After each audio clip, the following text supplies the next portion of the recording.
Дорогие друзья, я с вами снова доктор Каяр, и в нашем студию Сачитананда. Сейчас он вопрос какой задаст, и соответствующе мы обсудим сегодня о йоге.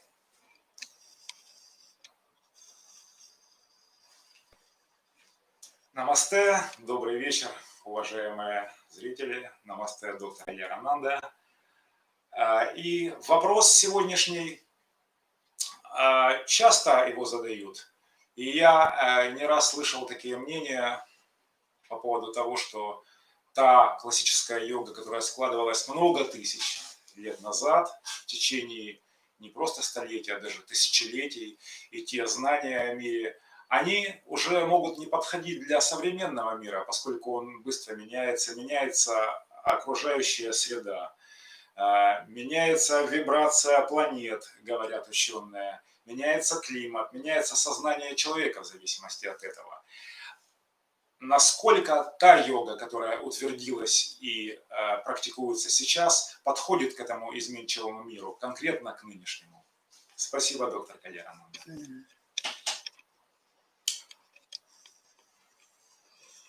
Значит,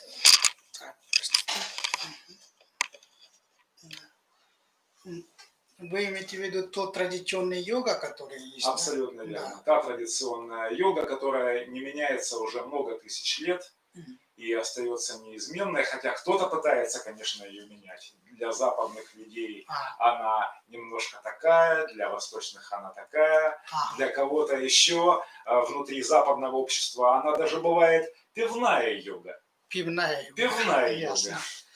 Да, значит, что могу сказать, да? Есть свобода выбора человеку, да, это первое слово. То есть, что могу сказать, может фантазировать и делать.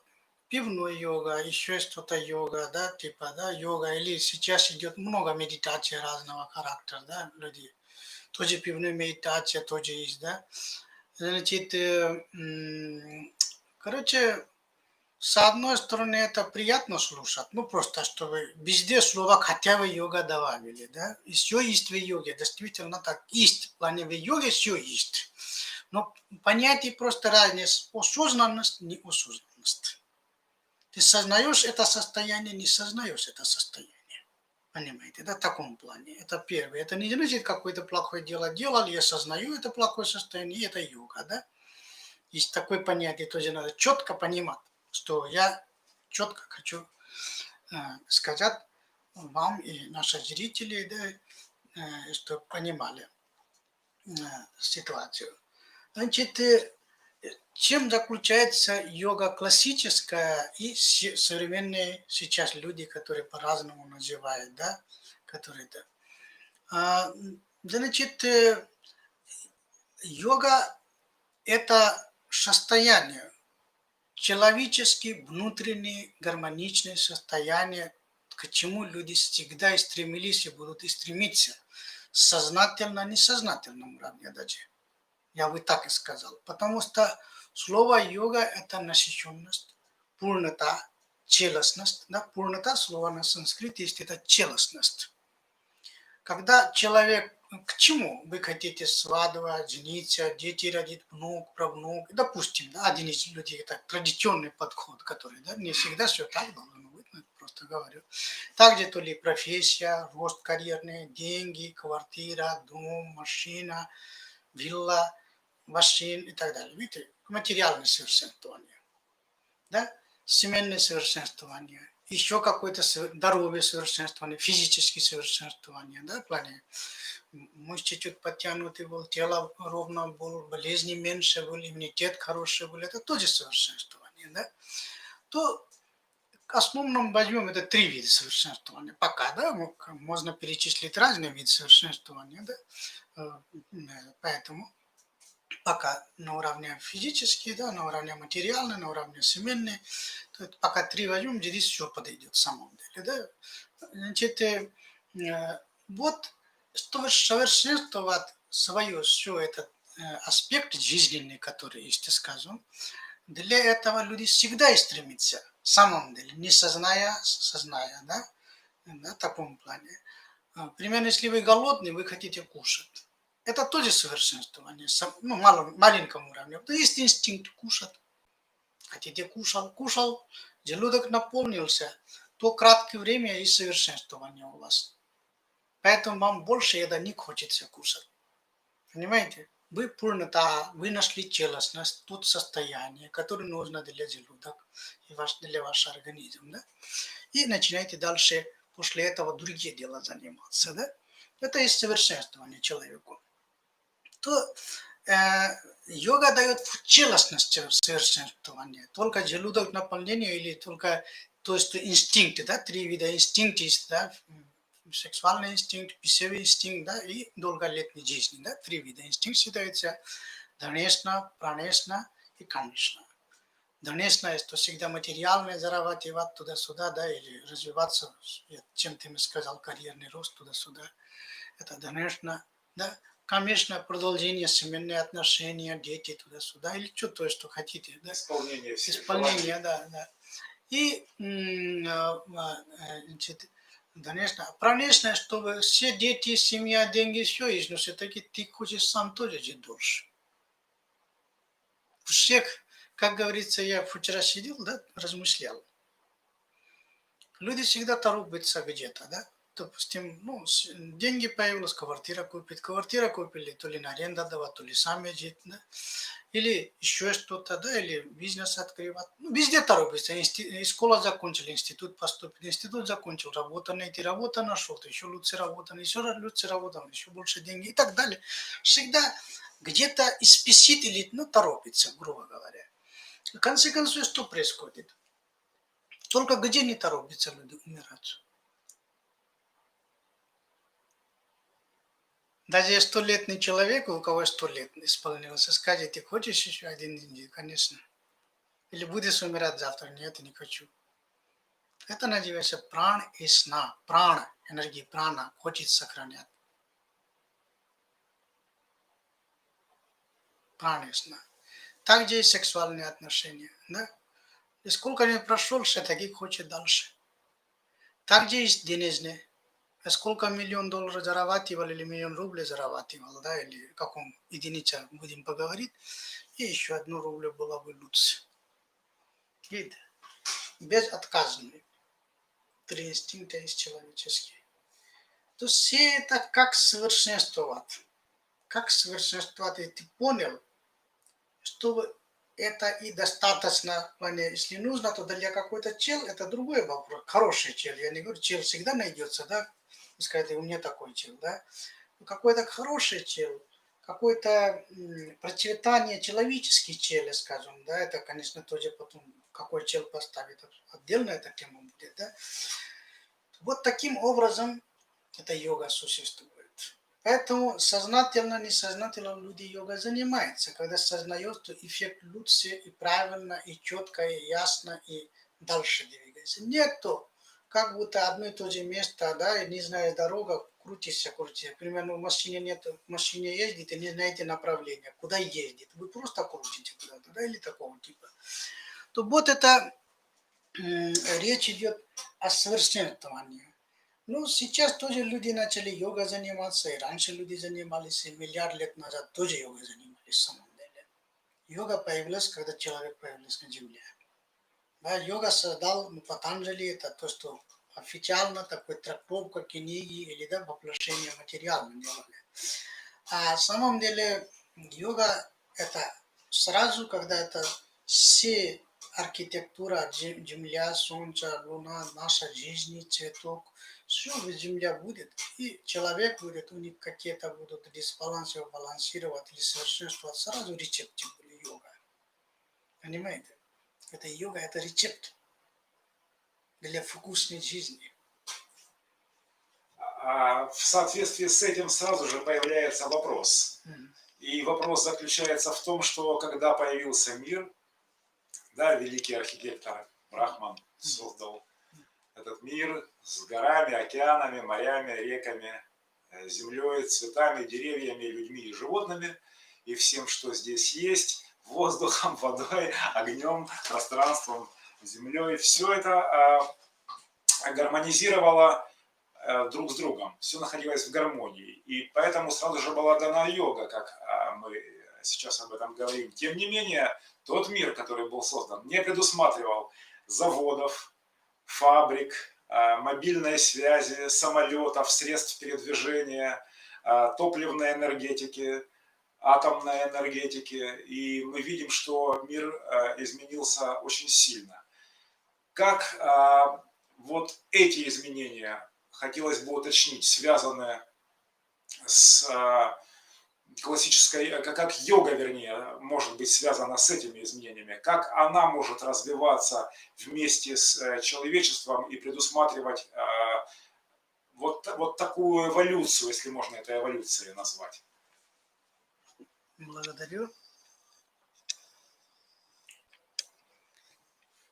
Значит, в самом деле йога всегда рассматривает эволюцию, да, потому что если вы, ну, есть Маханирван тантра такой, да, трактовка есть, и о чем объясняет? Ну, наша 24 часа, да, мы 24 часа один день считаем, потом, ну, неделю, потом 10 дней, потом месяц, потом год, да, потом 100 лет, потом тысячелетие. Цикл. Да, чикл, да, это время, это кал называется, кал на санскрите. Это кал чакра, чакра это машина времени или как скажем, да, то там все рассчитано на самом деле. Мы так думаем, не рассчитано. Там все рассчитано. Потому что это отдельно тоже тематика считается, когда мы считаем Шатьюг, да, Трета, Дуапар и Калиюг, да, помните, да, это все макроцикла. Макроцикла, да, время, да, кал-чакра называется. То вот кал-чакра, который есть в Сатьюге, ничего не надо было, люди друг друга видели, отдельно были, тоже достаточно были, да, не нужно было сильное общение, мало населенность, мало всего было. Понимаете, Двапар появилось больше такое, ну, в смысле, мирский закон начали, потому люди начали нарушить закон, и, соответственно, мирский закон появился. Понимаете, да? И Сатьюг был великий истинный юг, где юг это время, да, эпохи, время. Там примерно как через глаз всю информацию можно было знать, да, как ты любишь человека, то через глаза понимаешь друг друга, да, по-настоящему, если понимаете, да, потому что все программы одинаковые будет. Или ясности, понимаешь, не будут темные, да. Без слов. Без слов, да, совершенно правильно. Такое дело. А два, ну, как мы сейчас говорим, и в прошлом разе говорили, когда люди начинают снимать от себя ответственности, или врать, обмануть, ну, два вещи скажу, да, нечестно быть к себе, нечестно быть к другим, да, то проблема начинается. Поэтому на Трета-юг, когда Рам был на земле, да, Шива был на Сатьюге, да, то вот это появилось, начал такие своеобразные, короче, да, Перекосы. перекосы, да, будем так и сказать. Пока кратко так говорю, будем. Значит, и начали всякие проблемы такого мировые больше. А потом на Двапаре еще больше Махабхарат был, знаете, да, по время Рамайна был, да, и так далее. То это процесс такой. Сейчас Кали-юг идет, чем тем ваш вопрос заключается. Ваш вопрос, вы говорите, как современные люди, да, или как это техноэволюция, которая есть, да, 4G, 5G, 3G, и камера, и приложение. Правильно я понимаю ваш вопрос, да? Технологии, люди считают медитация на мобильный телефон, да, в таком плане, или медитируют на мобильный телефон. То сейчас мобильный телефон это Бог, да? В плане самый мощнейший инструмент, самый мощнейший отчет, да? И информационное поле там много, естественно, я тоже понимаю, это вещи сейчас можно компьютерными, но без телефона не может человек, да? Такое время. И даже я удивляюсь, что вы сейчас, даже если вы муж и жена, даже ну, очень крепкие, любовь, семья, если так, если вы даже скажете, ты телефон не трогай или не купи, или не посмотри, или Facebook не открой, или ты там что-то не делай и так далее, или YouTube не открой, ну, грубо говоря, какие-то такие запрет, ну, в плане для защиты семейные отношения или что-то, то люди, естественно, обидятся, сказать, ты как будто мое право ущемляешь, да? Такое время четко, которые дадут конфликт. Самый любимый человек, самый доверчивый человек. Вот эти. Представляете? Да, на этом YouTube или Facebook или другие, да, всякие средства массовой информации, ну или как и скажем, это люди пользуются, это никому не запретишь, пока сам человек не решение примет. Понимаете? То, конечно, мир в таком плане меняется. Меняется. Потому что сейчас железо ближе, чем человек. Железные отношения в такой плане железа в ВКонтакте, социальных сетях, да, WhatsApp. Кто-то тебе написал «Доброе утро», приятный, потому что он тебя особо ничего не требует. И как вот это первая встреча с кем-то. И первая встреча или пока не выясненные отношения, то все очень приятно. Когда начинаешь потихонечку понимать, что за человек, какие есть у него хорошие, плохие черты, да, тогда начинается проблема на самом деле. Ты похож или не похож с его программой или ее программа, да, и так далее. Или друзья, кто смотрим это на каком широком аспекте можем обсуждать. То вот в таком мире мы живем. И будем жить дальше, да, потому что уже начали эту эпоху Кали-юга, железный век, черный век, да. Железо это черное считается, сами знаете, и грубость, и мало чувствительность, да, сравнительно, поэтому это Кали-юга, да, черный век, где нету ясности, нету понимания, только через железо все решается. Видеоконференция, YouTube, то. Даже сами знаете, раньше гости ходили, люди то на друг друга смотрели, обсуждали что-то приятного, ну, полезного, биологические энергии получили, то сейчас вы приглашите людьми, то что будет? Все, Видеоконференция. да. Или одно и то же, приглашите гости, все будут на свой телефон сидеть, каждый через 1 минуту посмотреть, туда будут. С вашим разговор мало интересным будет, да? Поэтому такое время, когда есть, то сказать о йоге, который, по-моему, практика йога, речь идет, конечно, мы приходим к тему, медитировать на мобильный телефон, да, там еще смс какой-то приходит, или WhatsApp, или да, Viber какой-то приходит у вас, и туда посмотрите, опять медитируете, или это и считаете медитацию, да, и так далее, то или YouTube включите, медитируете, да, или дышите, говорите, зачем мне нужно учитель, да, такой тоже много вопросов мне задавали, то я бы сказал, понимаете, есть электронный или искусственный интеллект, как и скажем, да, электронный или искусственный интеллект, а есть биологический интеллект, есть биологические энергии, да, а есть железные энергии, да, электронные энергии, скажем, можно так и сказать, то да, я не говорю, без электронной энергии мы все справимся, да, раз получилось, так мы дошли до этого эпохи, а, да, а без биологически мы можем? Тоже не можем на самом деле. Железо сколько-нибудь досматриваете, посмотрите каждый день, сколько YouTube, хороший фильм, вы устаете через какое-то время. Также люди тоже устают, я понимаю, я не говорю, что с людьми всегда все приятно, такого тоже нет, я понимаю. Это наша рассчитанный мозг, что через определенное время автоматически голова будет вернуться к другой стороне. Да?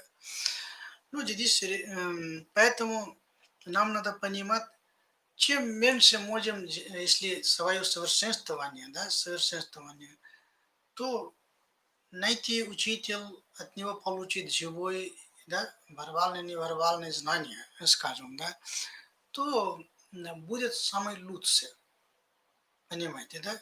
Из хлеб машина тоже пекет, а люди тоже пекут, да? да, сейчас что есть, да, сейчас и скажем. Поэтому, естественно, потом будут ценности человечества, когда будет много роботизирования, много железа, много-много, да, это хорошо, автоматизм дадут, быстрота дадут, поток дадут для определенной работы производить, производимость лучше дадут. Зато биологические энергии будут люди искать, это дороже обойдет потом. К этому мы идем. К этому мы идем, в самом деле. Поэтому йога также. К чему я говорю? Все эти YouTube, все эти йога, все асана, да, упражнения, комплекс йогический. Да, сейчас я не исключаю, чтобы, может быть, я не знаю точно цифра, да, если асана речь идет, да, асана может быть 70%, 80 или 90, скажем, много асана уже есть. Все асана точно нету. Это могу говорить, потому что один Шива знает 840 тысяч упражнений. Упражнения, я не говорю о версии, да? Или кто и сколько то и видео повторяет и положит. Это другой вопрос на YouTube. То это для обзор, для развития первоначального сознания, как в прошлом разе я сказал. Да, если какое-то видео смотришь, какое-то приложение, как закачиваешь в телефоне или медитируешь, в тот момент, когда ты реакция делаешь свою, покой находишь какое-то время. Это не подход такой глобальный, системный. Хоть тебе все видео запишут по порядку, урок 1, урок 2, урок 3, урок 4, урок 5. Понимаете? Самый великий мастер, даже я бы сказал, да, все-таки то не будет. Ни видео, ни в книге. Они дополняют, я ничего не говорю, да, опять дополняют к чему? Что укрепляет какие-то моменты, да, укрепляет какие-то моменты. Как тебе учитель попытается дать, зависит твоя природа и тот день, какой природа у тебя, тот час, тот минут, тот секунд. Тот день на потребность энергетически твою, даже скажем. Хотя язык одно говорит, тело другое говорит. Ты вопрос учителю одно даешь, но он видит твою энергию по-другому. За такой тонкостью, понимаете, да? Это YouTube, это Facebook или другие, да, приложения, которые сказали, кто-то дает, другие учителя, медитативный урок. Это не заменит. Не заменит никогда. Вы скажете, вы через YouTube может любовь заменить кого-то? Приложение какое-то может любовь заменить, а не душевную любовь. Я не говорю физическую любовь, да? Я понимаю, всякие сейчас, да, много чего есть, да? Зато может, я думаю, нету. То тепла, то энергии, то действия, то мимика, то реакция, которая есть, да, вы не получите. От остается, YouTube остается, теперь понимаете, то приложение от остается, вам приходится пристраивать. Понимаете? И тот момент через YouTube, через приложение медитативное, то ли тот музыка, вы перестраиваете. Там нет ваш учитель, который вам могут давать вдохновение. Понимаете? Нету то аура, это мертвая аура. Ну, или уже снятая аура, да? Как вы, ну, знаете, да? Индийский трактовка говорят, да, то, что был, все уже снято, все уже мертвое, это все всего лишь как кино идет, да? Такое понятие есть, да? Поэтому такое дело. И свежая еда, сколько вкусно бывает. А вот тот же, такой же еда у вас через 3 дня переносит. Все такой же рецепт. В холодильнике есть, внешний вид не испорченный. Подогрейте в микроволновке или самый супертехнологический у вас есть микроволновка, я не знаю, что есть, да? Или на огонь. Хоть на костер будете подогреть. Живой огонь будете. То вкус получите. Тогда какой вопрос может быть у меня? Понимаете? Да, люди сейчас кушают в холодильнике, да, готовят какой-то борщ, 3 дня кушают. Пельменник готовит или покупает сначала, сами не готовит, да, быстро холодильник, это морозильник выходит, разморозит, а потом готовит. Уже много-много мертвых ситуаций там есть. Кто готовит неодушевленно, в смысле, не в душе такой энергии, есть, которая не готовит. Были то ли через фабрика, через руки, то тоже люди говорят, ну, бабушка, например, то тот племянник или домашний, да, сам это все ерунда.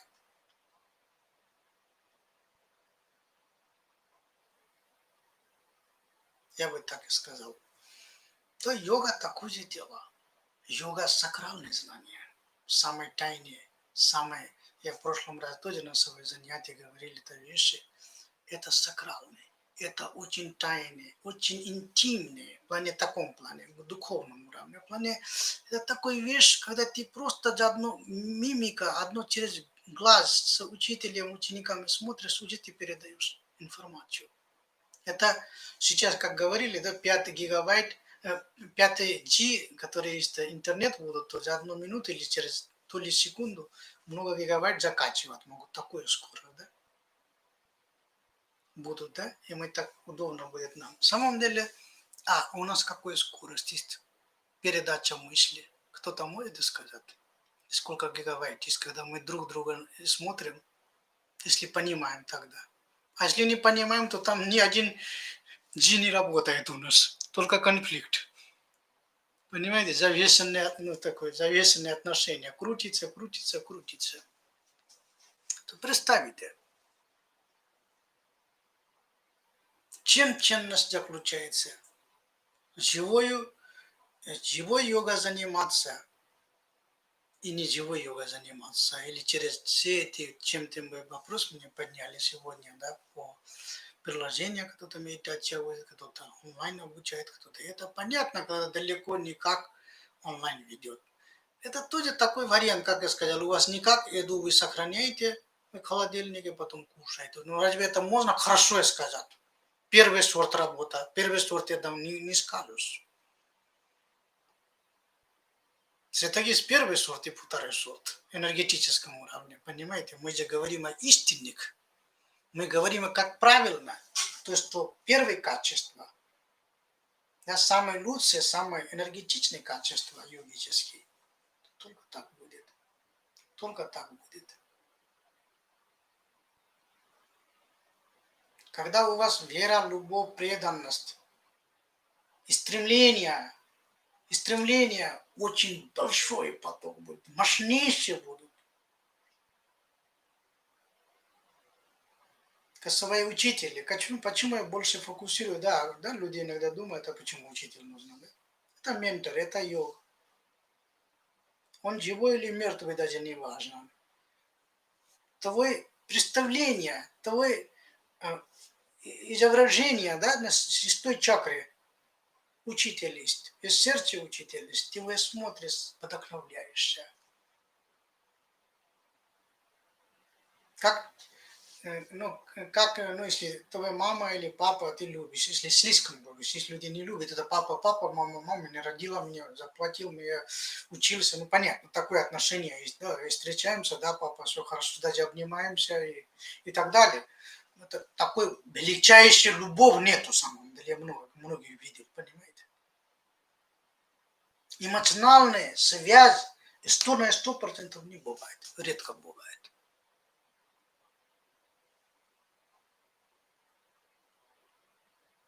Это растворение называется, то, что хотели слушать. Это отношение для йога, чистые отношения, опять ничего не говорю, эмоциональные, чистые отношения, мост между учитель и ученик, гуру и шишья. Если отец, только детьми. Если муж и жена, то муж и тоже чистые отношения. Это принцип одно и то же для всего. Формула одно и то же. Если бизнес занимаешься, тоже отношения голосовой сотрудника, сотрудника тебя. Или посетители, клиент твоего, ты должен относиться как Бог. Я говорил об этом, да? Открытыми глазами и открытыми сердцами служит. Служение йога объясняет об бизнесе. Служение йога везде и служит. Понимаете, везде семью служит, работу служит, всего, понимаете? Служение, сева-йога. Такой мощнейшей энергии генерировать. Как в Рамаяне говорили, Лакшман, когда Рам, Лакшман и Сита, да, это кратко говорю, начал выходить, что лес 14 лет будет, да, такая ситуация была, здесь кратко говорю, это отдельно долго будет разговор. О чем был разговор? Рам то Рам, да, он являлся божественной силой, а Сита его жена. И когда Рамна мама, это мальчик называется, это третья жена папина, да, отправляла благо, чтобы ее сына стал король, а Рам пусть пойдет в лес, то Рам с удовольствием своей маме, на какой-то мальчике, да, приказ слушал и уливался, говорит, пойду я. И началась Сита, а где муж, его на нога мой рай. Где муж на где стопа, там мой рай. Это не лес, это не дворец, для меня все равно где. Понимаете? Поэтому Рам говорит, у тебя дворец есть, столько служанка, все помогать будут, и мама, папа, все здесь. Зачем ты со мной пойдешь в лес? Она говорит, где ваша стопа с вами это муж, с вами это, ну, сами знаете, да, с вами господин, да, с вами это гуру тоже с вами называется. Где вы находите, там мой рай есть. Как я могу отойти? От вас отойти не буду. С вами поеду. Пойду, говорите, поеду как. Поэтому Рам не отказывал, раз такой есть. А том Лакшман такой преданный брат, любовь, брат, видите, брат тут такой должен быть.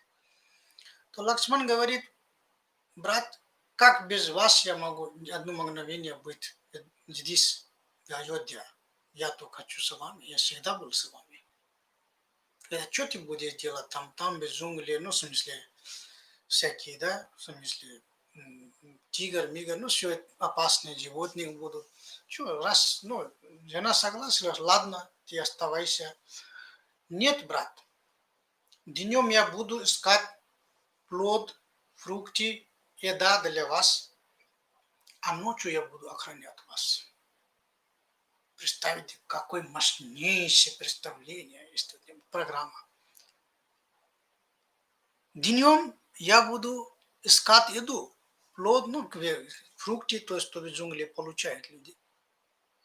А ночью буду охранять вас от всех этих хищники, да, чтобы где маленький будет, да, домик, там, если он не напал, дверь не поломал, слона могут поломать, ну, всякие бывают, да, сами знаете. То такое мощнейшее представление есть. Поэтому и для него сон вообще места не имел, для Лакшмана. Видите, мотивация то внутри у себя должно быть, а люди ищут учителя. Мотивация у себя должна быть, не надо искать от учителя. Люди говорят, это учитель меня не вдохновляет.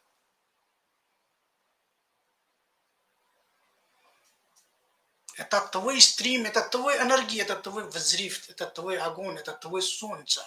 Это есть твой учитель, это образ учителя. Всегда держись в душе и смотри, да? Всегда тебе вдохновение будет. Это точка упора, поэтому говорю, укрепи себя. Тогда ты не теряешь направление. Вот разница в чем. В чем суть учителя? Учитель имеет. Ты тогда направление не будешь терять, где ты укрепляешься в одном месте. Когда то YouTube, то только разные учитель, разные люди, разные вещи. А где ты? А я не где. а я ничего не понял, то так обучать, то так обучать, то тоже правильно, то тоже правильно. Хоть правильно, то какое-то одно правильно и будешь заниматься, все правильно не будешь заниматься, даже все правильно, я ничего не комментирую, да. Перепутание начинается. Когда тебя 10 бизнес будет надевать, там доход, есть там доход, там доход, ты перепутаешь. Вы сначала по полочку скажи, вот одно бизнес нормально займу, туда ему тоже могу быть миллиардером. В каждом нише есть деньги, да, если правильно умеешь работать. Такое же дело. Тогда другие ниши особо не нужно будет. Понимаете, да? Это энергология. Йога – это энергология. Поэтому начало, начинать правильно. Это основа. Если начинаешь правильно, заканчиваешь правильно. Это так, да? Для логические размышления даю. Поэтому надо, чтобы ты совершенствовал. Йога не заканчивается в плане, ты достигаешь определенного уровня, да? Для этого.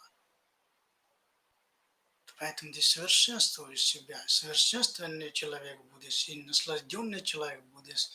В жизни будешь жить каждое мгновение, как в рай. Или 1000 лет жил за 1 секунду, да? Как я сказал, интернет может загрузить 5G, то одновременно несколько гигабайт, да? А не 1 гигабайт. Типа, такое же дело. Это суть, принцип.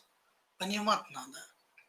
Поэтому с современными людьми йога можно ли заниматься, о котором мы говорим, да, то йога то заниматься можно. А что такое современные люди? Люди никогда не были современные. Если люди, то не современные. Я бы так и сказал. Понимать, что такое современный, модерн, да? Новый. Разве новый человек может быть, если родился от родителей?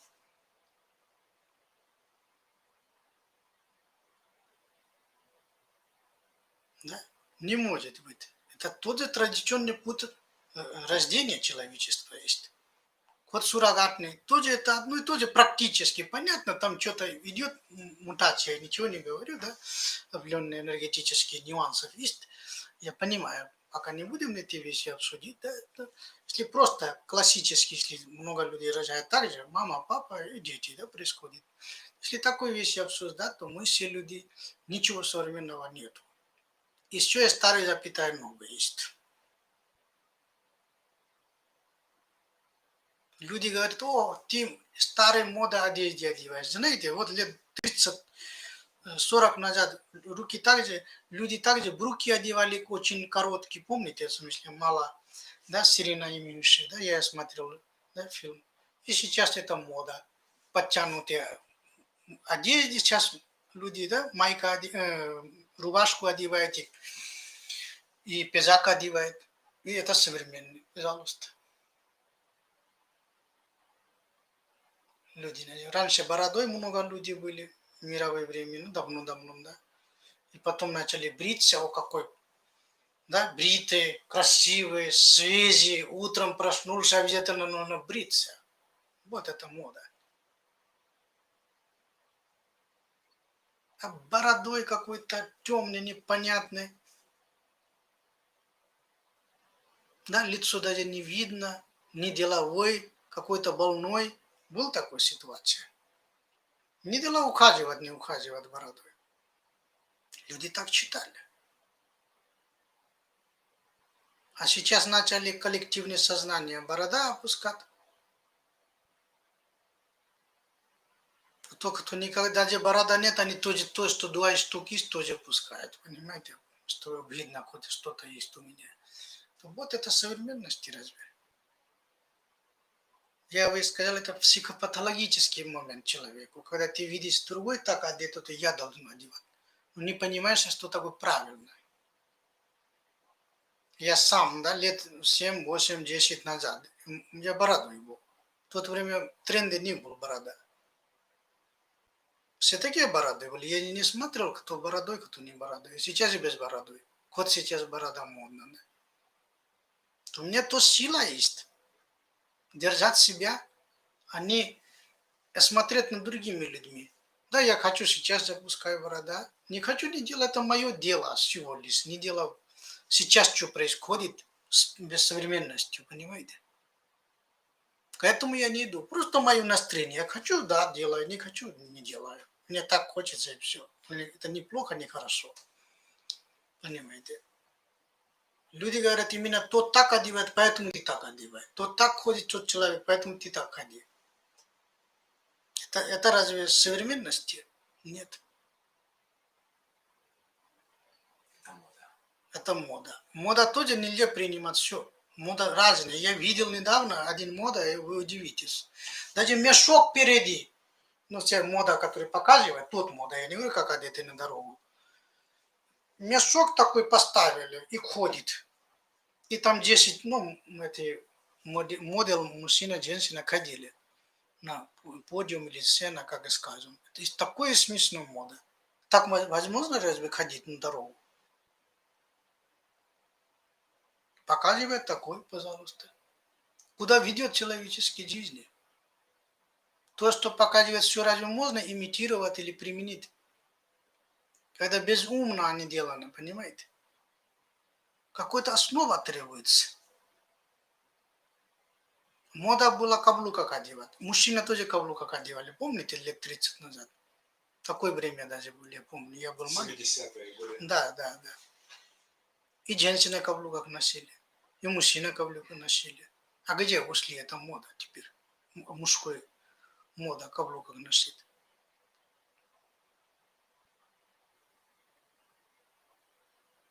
И женщина, ну, на западном стране, да, как, ну, в основном, ну, редко носит, я не говорю, но они обычно одевают одежды, которые комфортно, тот же Германию. А в России все женщины стараются в каблуках ходить. Ну, часто, да, не всех нельзя говорить. О чем это речь идет? А нога неплохо останется, болезни не будет, если все время нога так висит, кровообращение плохое будет.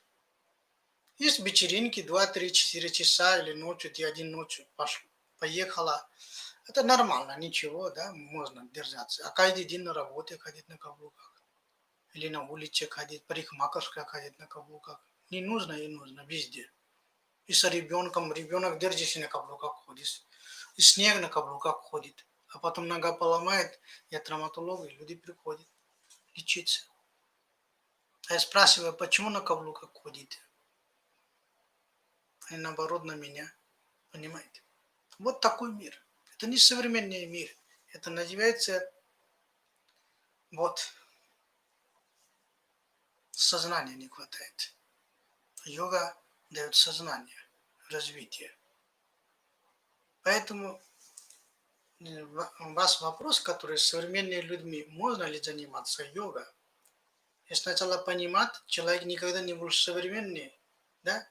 Это время всегда идет, и люди всегда идут. Понятно, если такой точки со времени, если мы думаем, то всегда так есть. Ничего новенького нету.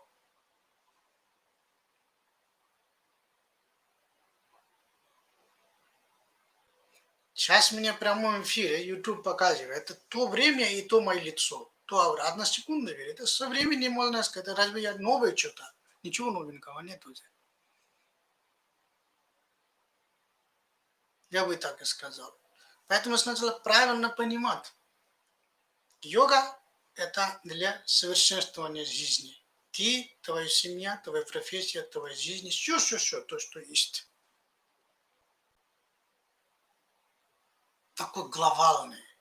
Как телефон сейчас стал более мощнейшей вещь, да, хочешь не хочешь, одно телефон нужно, и ходить надо. А йога еще больше, чем телефон в самом деле. Если правильно начинать смотреть, телефон есть или нет, деньги есть или нет, я бы так и сказал, да, но йога надо заниматься. Ты в одном месте сидя блаженный будешь, совершенный будешь, здоровый будешь. А мало пространства тоже много наслаждаешь, много пространства тоже наслаждаешь. Примерно много людей, я смотрю, за одна остановка, да, сидит. Когда автобус придет, тогда сижу на то автобусе и пойду на следующую остановку. Я сам глазами видел. один из моих знакомых ждал. Отсюда до центрального рынка идти. Поехать. Я удивился. Это я пойду рынок, поеду доктор рынок, жду автобус. Стой. Я удивился. Без груз, без ничего, только и поедет, если купит. Да, когда еда или что-то, сумка, понятно, можно понимать человек. Пустой рука. Я был, примерно в шоке, что люди так даже бывают. В хорошем погоде, солнечном погоде, ни жарко, ни зима, ни лето, не такого. Все нормально. Представьте. Это объясняется образ мышления, какой есть, так люди живут. Понимаете, да? Но получается, что подобный образ мышления, он тоже предусмотрен тем макроциклом, в котором мы сейчас находимся, Кали-юга. Это сужение сознания или ограничение, назовем так. И, наверное, смысл йоги в том, чтобы это сознание всегда держать в том объеме, в котором оно у нас есть. То есть не расширять его, а придерживаться безграничного объема. Для этого нужно йогой заниматься, чтобы противостоять Кали-юге. То есть Кали-юга выходит просто испытание. Спасибо. Значит, смотрите, что, да, йога дает расширение сознания. Сознавать это сам по себе слово. Глубина и ширина расширяется. Да? И вы там свободу получаете, наслаждение получаете, энергию получаете, жизни получаете. Когда энергию получаете, жизни получаете. Смысл жизни получаете. Как вам объяснить, да? То для этого йога заниматься надо.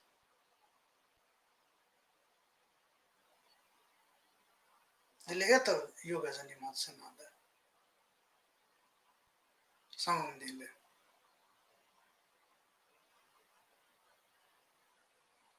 Вы хотели сказать еще что-то? Да, речь идет вот о том, как йога может меняться с каждым циклом. Сатья-юга, как написано в Махабхарате, например, когда человек Арджуна, да, спрашивал у Кришны на поле битвы, перед битвой, говорил, в сатья-югу можно было заниматься медитацией 1000 лет, и времени было достаточно. И вопрос у него был, что делать сейчас, когда времени мало, когда я не успеваю, он личный вопрос задавал. Как можно подстроиться под это время, когда оно спрессовалось, когда его стало меньше, когда срок жизни стал меньше? Какая должна быть йога? Как все успеть? Как я могу медитировать столь длительное время, которое было возможно в сатья-югу? И соответствующий вопрос можно применить и сейчас. Это тот же вопрос Арджуны, только человека, который живет сейчас. Как можно трансформировать себя, перестроить себя для того, чтобы заниматься йогой? Кто-то, мы с вами говорили в прошлый раз, речь идет о тайм-менеджменте. Да. То есть как все расставить по местам. Наверное, в том ограниченном промежутке времени, которое предоставляет нам Кали-юга, нынешний период, уже даже речь идет не о качестве, а о количестве этого времени. Два фактора здесь, да, у нас получается. И я думаю, что этот вопрос мы рассмотрим на очередном нашем сатсанге, потому что он очень важный. И каждый, кто занимается йогой, испытывает определенные проблемы.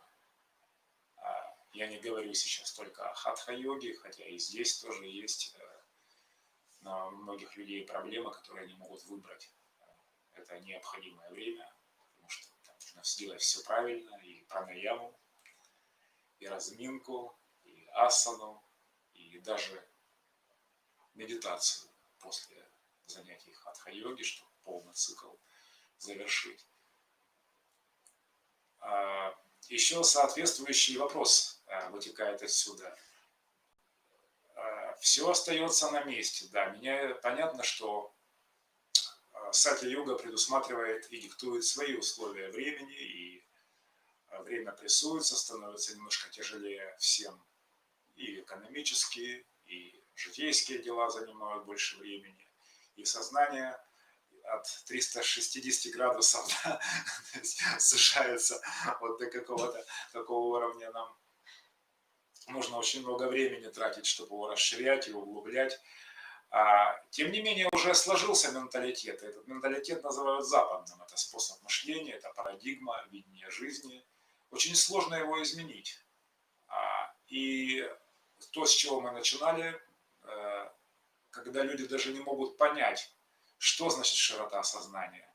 Для многих людей, у кого сложено представление о жизни по-западному, именно по-западному, тот представляет себе, что интеллект – это самое главное. Много книг прочел, много фильмов посмотрел, знает расстояние до Марса, до Луны, до Солнца. Это интеллектуальные способности.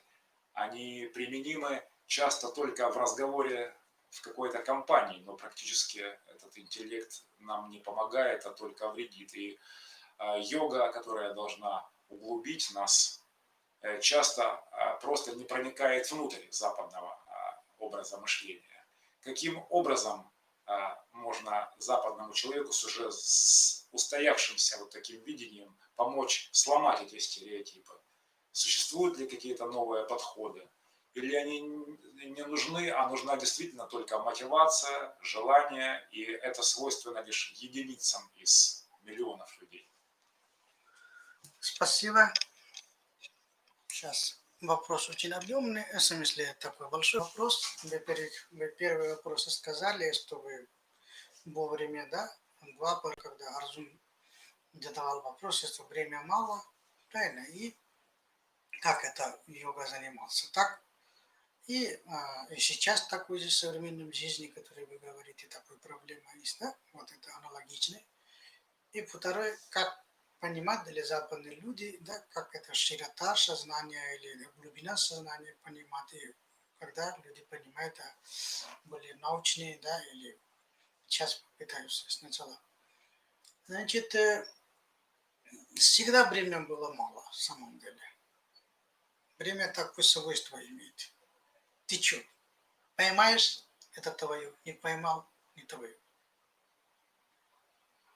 Время мы только можем пользоваться, время не можем сохранить. Как молодость можем пользоваться, наша энергия можем пользоваться, энергию никто не может сохранить, знаете, да? Производится, уходит. Такое же дело. Поэтому время всегда было мало, всегда будет мало, никогда много не будет. Даже на выходной день, если вы проснули, да, пока туда, пока сюда, пока чай, пока уборка, да, уже ваш день прошел. Тоже мало. Один человек был, мне сказал, доктор, я 7 дней работаю, у меня отдых нету, выходной нету. Да, типа. Я говорю, хорошо. Один выходной день ты живи. Опять говорит, у меня опять один выходной всего лишь. Я говорю, 2 выходной возьми. Тоже ему 2 выходной. Потом говорю, а потом на месте 9 утра прийти всегда 11 днем приходил на работу человек, да. О чем это объясняет? 2 выходных все-таки такой же. Это тайм-менеджмент. Речь идет тайм-менеджмент. Распорядок денег, скажем, да, тоже лекция есть. На ютубе может человек смотреть, да. То пока время не может контролировать свою, анушасан, дисциплин не будет, какое время я займу? Самое любимое дело заниматься всегда время найдет. То приоритетно будут, в самом деле. Несмотря какие-то, да, жизненные скачки, бывает, допустим, ты 3 дня ездишь куда-то, времени нет, бывает, да, типа такого характера, то кроме этого всегда найдет. Понимаете, да? То Поэтому здесь время всегда найдет минут 15, полчаса. Один день найдет, 2 дня найдет, недели какой-то, один день найдет. В течение недели, потому что очень хочется. Когда вы сильно голодны, вы время находите кушать. Любой человек находит. Когда сильно в туалет хочется человеку, находит время в туалет ходить. Нет человека, который не находит время, да? Видите? Понятно, это физиологический потребность такой. Я могу понимать, как доктор, да, как йог. Это понятно, диктует, да, ситуация, чем ты меня называл. Но йога внутреннее состояние ваше. Когда сильно что-то хотите, вы это делаете это. Потому что еще вы сильно не хотите, значит, если вы так говорите. Сильно слово такое, сверлившая энергия там есть. Если вы сильно хотите $1 000 000 зарабатывать, вы заработаете. Все дорога найдете, все путь преодолите, все трудности преодолите, получите эти деньги. Допустим, да? Сильно кого хотите встретиться, тоже найдете. То как вы йога не можете делать? Это лень, это оправдывание прежде всего человеку.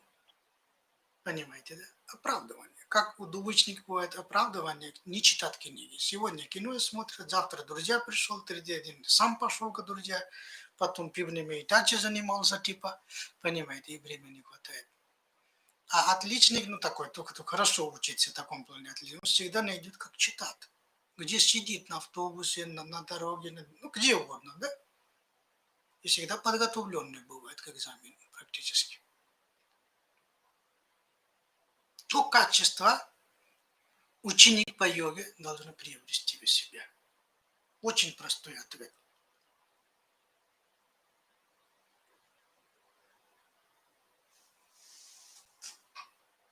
Второй вопрос какой? И второй вопрос, как либо приспособить йогу классическую к современному западному сознанию, либо поломать и изменить западное сознание. Я понял. Вот. Все. Значит, смотрите. Очень просто. Когда ты с мозгом думаешь, план есть ментальное тело, да? А есть астральное тело, тело эмоций, да? Чтобы просто понятно было. Вы своему ребенку или мама, или родители своего ребенку воспитывают интеллектуально или душевном уровне. В первую очередь со сердца, да, или с эмоций. Ребенок может побить вам, ударить вам, или не учиться, не ходить, капризничать, орать ночью.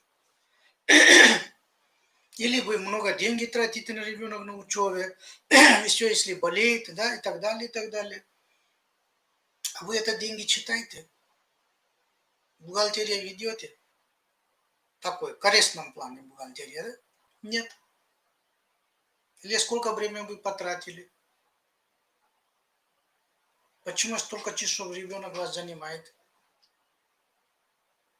А какой отдача будет с этой ребенок? Почему я должен его конфетки подарить, игрушки подарить? Почему не экономит?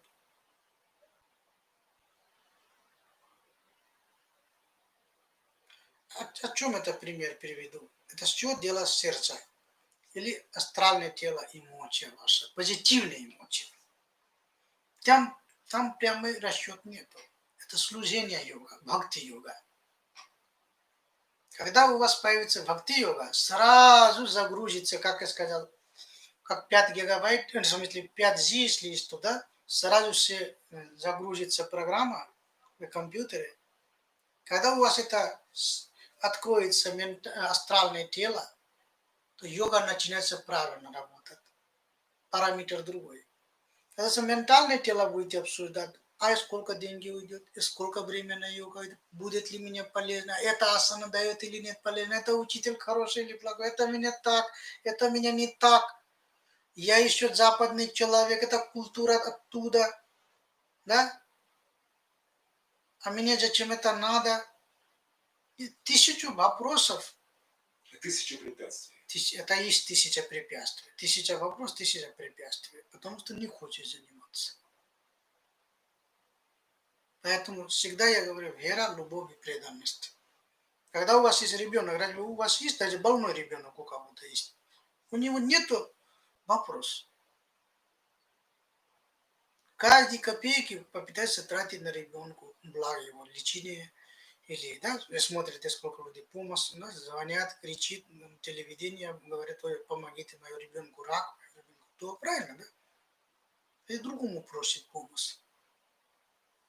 Потому что желание. Не только желание, еще действие есть, служение есть. Ребенку служит родители. Спасать. В этом себе смысл жизни видит.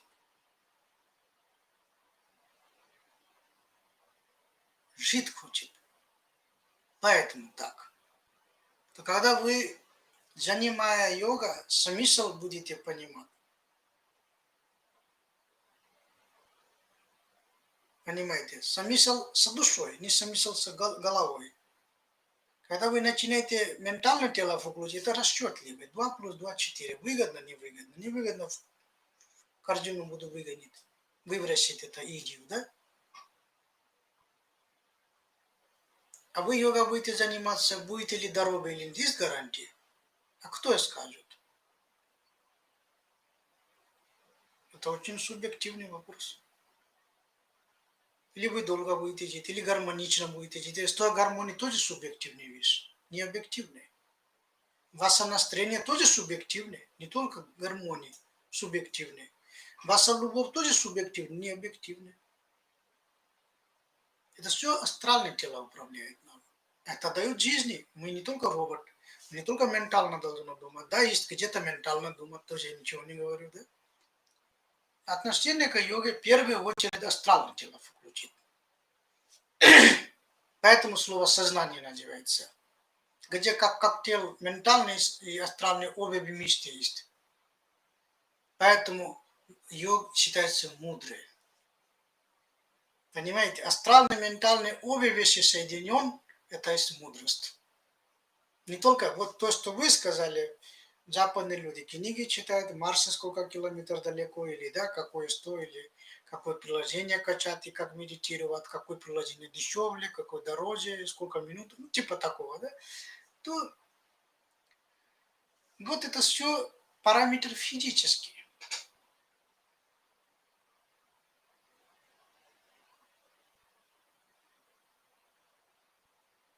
Параметр астральный нет. Когда вы кого-то любите, хоть человек маленький или большой, полный или худенький, эта роль не играет.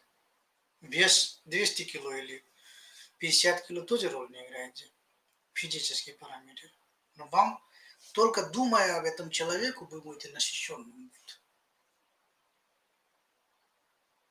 А мой там крупный, высокий или высокая, да, как я скажу, женщина, если красивый, но у вас, если то энергии, то параметр душевный не подходит, как и статуя стоит, вы удовлетворены не будете. Вот разница между европейским и восточным пониманием к всему. Разница. Потому воспитание первую роль играет. Тебя какой-то вещи трогаешь, тогда понимаешь, типа ручной, тактильно. Или измеряешь, только тогда понимаешь. Или не измеряя, тоже понимаешь. Примерно так будет. Когда вы опытный повар, ну я просто так говорю, да, опытный повар. А что такое слово талант? Да, если так будем трогать, то поймете наверняка. Примерно у кого-то талант есть. А талант разве возможно измерить? Это субъективная вещь. При этом субъективная вещь, он объективно вам покажет какую-то вещь, если вам это надо. Правильно? Покажет, потому что через талант. Ну, талант у него невероятный талант внутренний есть. Это источник энергии. Как измерить его? Видите, вот это называется астральное тело. Невероятная энергия держит человек.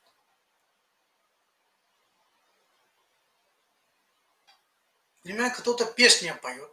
Разве есть такой параметр А как песня петь именно такой талант, ну, в смысле, что всем надо, да, все аудитории держат так, что о, да, супер песня поет, которую я не знаю, да.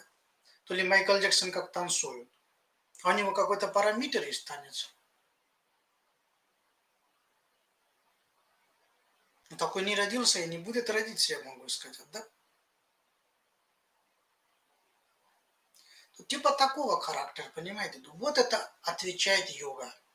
И вы должны быть такой. Свой ресурс внутренний открывать. Невероятный ресурс. Невозможно ее читать, даже будет много. Это йога дает вам. Вера, преданность, любовь. Бурлит внутренний. Собурлит, откроет внутренний. Ваша мозг, ваше астральное тело, ваша душа. И оттуда энергию вам даст. Вдохновение даст, жизни даст, ваш талант даст, работоспособность даст, гармонии даст.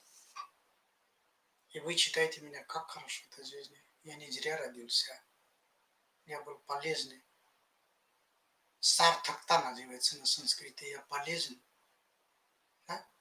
То вот такой дает. Поэтому в первую очередь, видите, вот стрелки, если есть у вас ментальные стрелки воспитания, у меня это сразу на стрелки куда? К астральные. Только тогда пойдет. Когда вы своего ребенка воспитывать будете, каждой копейки будете читать, ну, в таком плане, то завтра он меня вернут будет или нет. Вы не можете воспитывать ребенка, абсолютно. Вы же перспектив тоже не видите своего ребенка.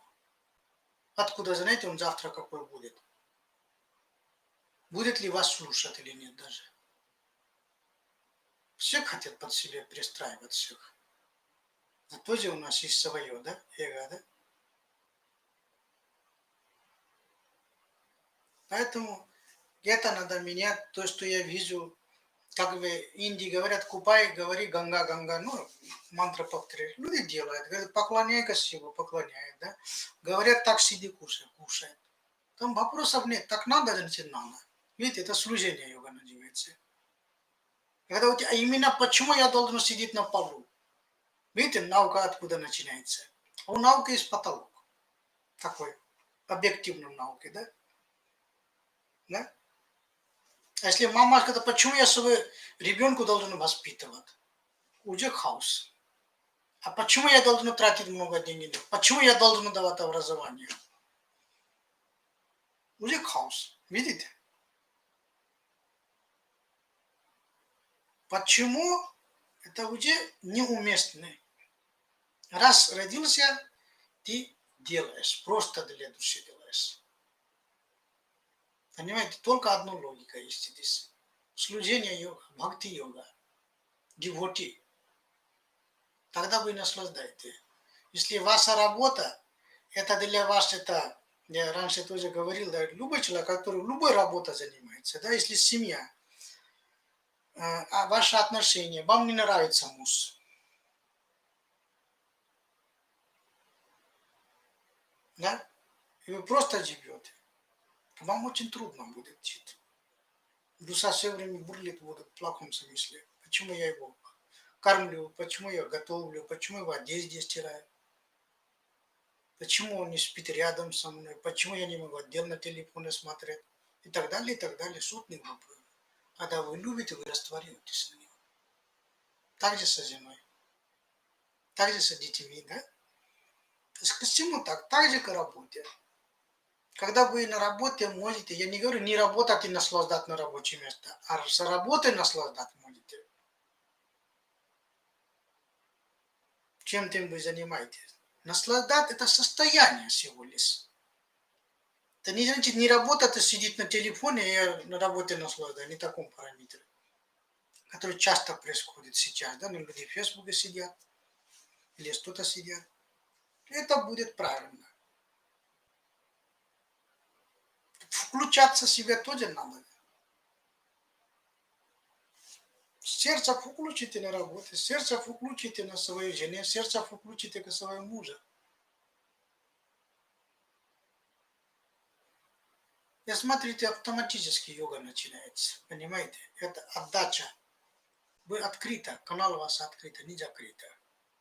Selfishness, эгоизм. Мы только хотим взять, отдать ничего не хотим.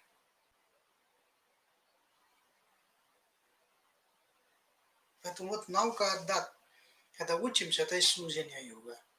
Очень элементарно и очень-очень крутой йога. Остальные все упражнения, я говорю, в тот раз тоже мы обсуждали, это 1% йога, да? А люди куда фокусируют? Этот 1% йога. Только пришли, упражнения занимались и ушли. Считают, мы здоровье укрепляем. Ты здоровье никогда не укрепишь. Я могу 100% говорить. Да и каждый хатха-йоги могу говорить. Самая удивительная вещь, но я могу так говорить. Потому что пока у тебя здесь астральное тело не исправлено, домой пойдешь, нервничаешь. Как здоровье исправишь? Отношения со семьей плохое. Кровь же опять идет в теле, спад опять произойдет. Агрессивным гормон не будет вырабатываться, все разрушится. Агрессивный гормон все разрушает. Все знают это.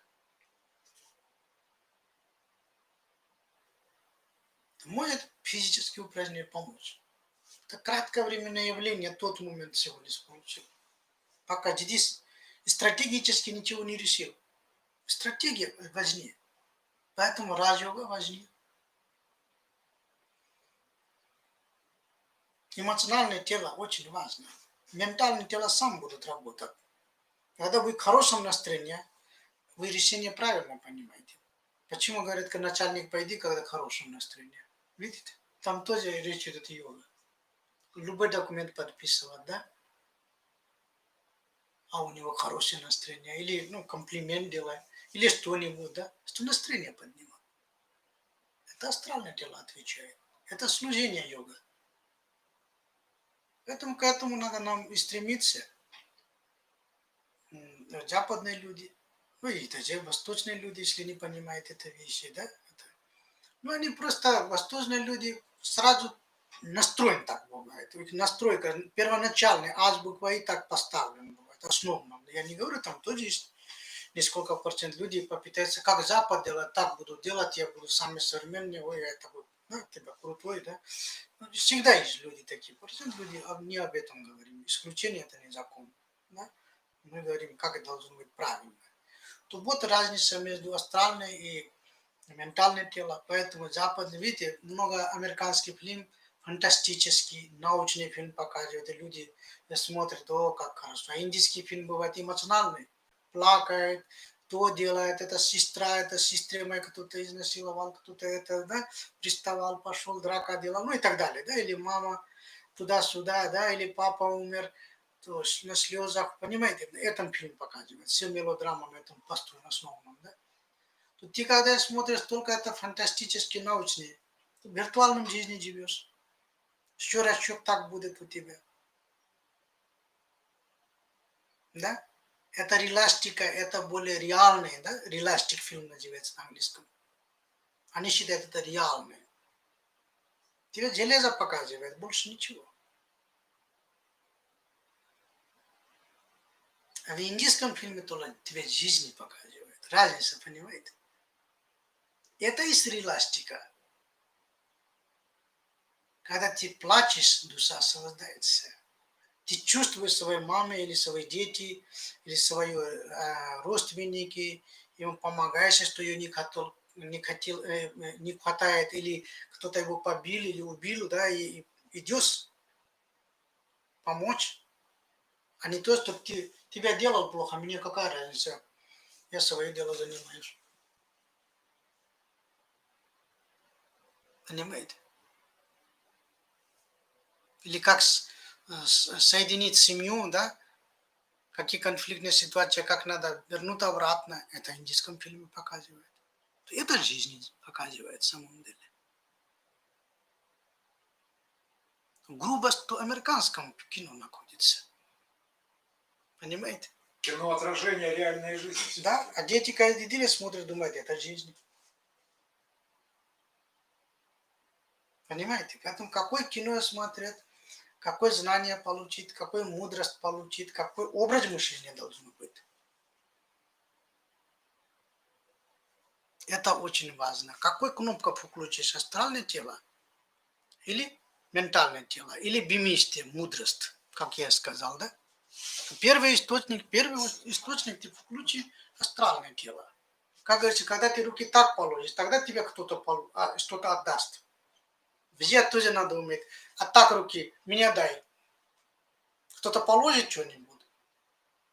Даже на дороге, которые деньги просит, тоже он какой-то посуд положит, в крайней мере. Тогда ну там деньги положите. Ничего нету, как вы положите?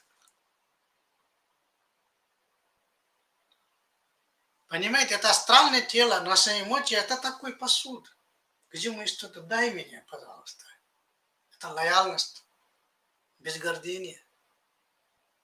Тогда мы знания начинаем получить, мудрость начинаем получить. Жизни получаем.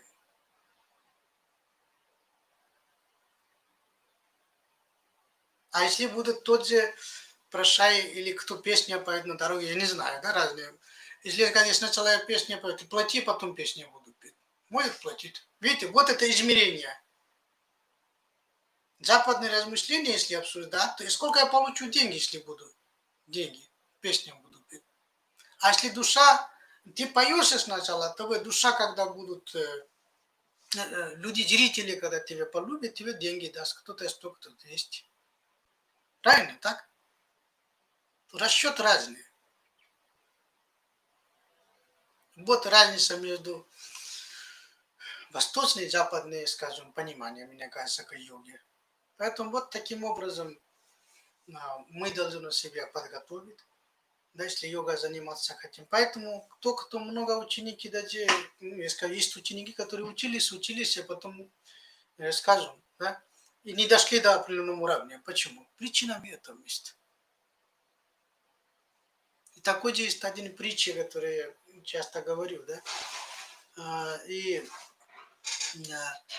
один русский поехал в Тибет на монахи, да, в смысле, там, монастыря, медитировал, 30 лет даже прошло, да, а каждый день учитель спрашивает,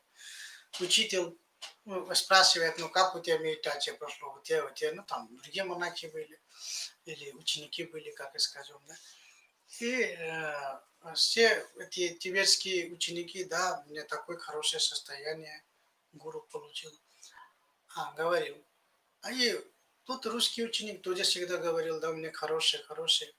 Потом лет 30 прошел, тоже один день все-таки сердечный вопрос хотел он сказать. Говорит, поклонялся гуру. Честно говоря, 30 лет прошло. Я не получаю такое состояние, как другие ученики говорят. Видите, у него всегда был включен ментальное тело, а не астральное тело. Садбхавна, сад, ровный, бхавна, эмоция. К йоге, к учителю, к асраму, пока у тебя не выровняется эта энергия, ничего не получится. Настрой. Отношения только меркантильные, ну, грубо говоря, другое слово, просто в плане не здесь финансовые. То как получишь? У тебя к мужа или к жене отношения только к меркантильным будет. Или какие-то наружные параметры, физические параметры, да? И столько дела делал жена, то хорошее, столько не делал, плохое. Так же отношения к кому-то. Как ты в семейной жизни поживешь? Энергология на этом очень построена. Понимаете? Поэтому то русский ученик не нашел даже на 30 лет свою, то первое настроение было неправильно. Почему правильно поставить сразу? Настрой. Я не говорю про технологию, настрой. Поймите меня правильно. А я всегда на этом внимание даю.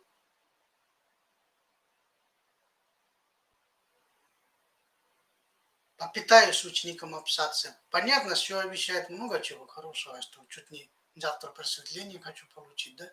Но самое все не так. Менталитет менять надо. Вот первая работа и главная работа. Остальное все на ура, быстро произойдет. Это есть большой барьер. Примерно у вас есть отец, и вы его сын, допустим. Вас отец что смотрит на вас? Вы просто отец скажет, это достаточно, вас настрой. как вы любите его. Свину-то он всегда любит. Вы как, каком глазами смотрите, как вы проявляете к нему. Если он это чувствует за одно мгновение, все, он все вам напишет наследствие свое, все. Ну, типа, вот это мой сын, это мой, не в плане физически, биологически мой, он меня понимает. Такое же дело йога. Когда вы йоге настрой правильно делаете, йога сам будет загрузиться в вас, download. Быстро, все папка будет закачивать, а потом папка откроет и будете заниматься, типа, такое есть. Расшифровать потом нужно. Поможет, учитель поможет, много чего. Тут, ну, остальное все мелочь. Вот видите, где есть разница? На западном менталитете и восточном менталитете, да? Поэтому до сих пор физические упражнения популярны стали, а раджа-йога мало популярны стали. Или мало занимается, если вы будете читать. Почему так говорю? Йога, когда Америка принял, ну, допустим, начал, мы же много чего в Западе, сначала Америка что-то делает, потом Запад начинается. Только через признание Америки. Он большой кинотеатр. На большом экране, если показывали, этот человек правильно, то правильно. Эта тема правильно, то правильно. То Америке тоже люди, то менталитет, то типа западного плана, понимаете, то они хата-йога взяли. Ой, wellness, фитнес, здоровье, физическое воспитание, это йога, туда-сюда, и весь мир физически пошли. А потом думали Америку, индус то не только говорят о физически, может он пузатый, но все-таки он состояние получает. Все-таки он гармонии, много йог, живот большой. А мы такой построенный, все нормальное тело, все-таки так не наслаждаемся. Это речь идет wellness, состояние какое. Поэтому Восток дело тонкое, которое говорят, да? Понятие такое. Восток дело тонкое.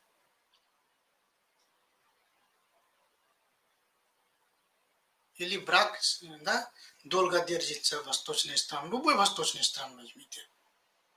Основном, я не говорю, там есть нюансы, кроме нюансов. Потому что это душевное признание, это душевный настрой к семью. А в Западе больше раз будет, потому что нет душевного настроя. Если ты меня не слышал, типа то ты не мой муж, и так далее. Или и так далее, да, короче, наоборот. Да. То еще, короче. Это настрой нету. Спасать друг другу, любить друг другу, служить друг другу. Понимаете? Когда у вас нету настроя спасать свою жену, не отдать свою жену кому-либо, это ваша честь.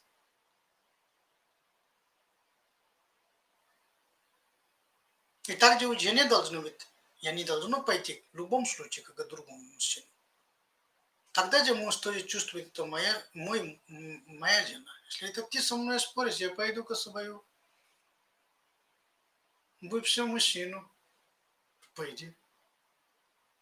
Видите, уже есть разрыв отношений.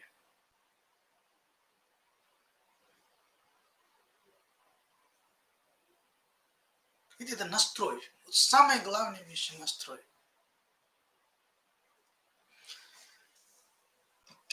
Все, сегодня или есть вопрос еще у вас? Ну, я думаю, что такой объемный сатсанг у нас сегодня был. Спасибо, доктор Кайярананда.